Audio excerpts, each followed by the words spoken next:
üks asi, millest eriti ei räägita, on haigused. Kui me jääme haigeks, siis see tekitab ka tegelikult ärevust, sellepärast et appi, mis saab, on esimene mõte. Mis saab mu tööst, kuidas ma raha saan, kas ma pean võtma haiguslehe, mis mu perest saab, mis lastest saab, kas mu lähedased jäävad haigeks, kas ma nakatan ja nii edasi, nii edasi, nii edasi.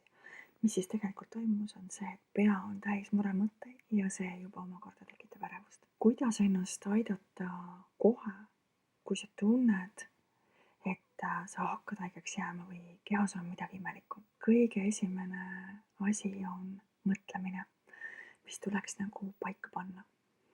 Kui sa tunned, et sa oled külma saanud või hakkad haigeks jääma, siis mida me teeme? Me tavaliselt hakkame kohe panema endale diagnoosi. Nüüd ma jään vist haigeks, ma tunnen ennast nii halvasti, ma hakkan haigeks jääma. Ja vot see on nüüd see, millega me saadame signaali kehasse, sest kogu keha on elekter.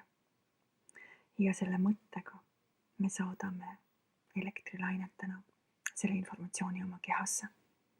Ja tulemuseks on haigus. Me jääme haigeks.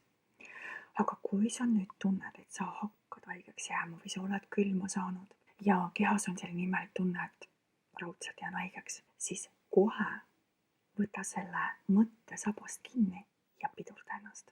Ja käitu vastupidiselt, kui sa siiani oled teinud. Ütle endale kohe, kallis keha, palun vabandust, et ma sind sellisesse olukorda panin. Kallis keha, palun vabandust, et ma külmetasin. Kallis keha, palun vabandust, et ma sinu eest ei hoolitsenud nii piisavalt.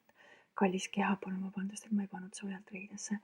Kallis keha, palun vabandust, et ma olin liiga kaua õues või tegin seda või teist või kolmandat. Kallis keha, palun anna mulle andeks. Ja ma lasen selle haiguse vabaks, sest minust oli rumal sellesse mõttesse kinni jääda, et ma olen nüüd haige. Ma ei pea seda mõtet mõtlema. Loomulikult ei pea ma seda mõtet mõtlema. Ma lasen selle mõtte vabaks. Minust oli üldse rumal endale sellist mõtet lubada. Kõik.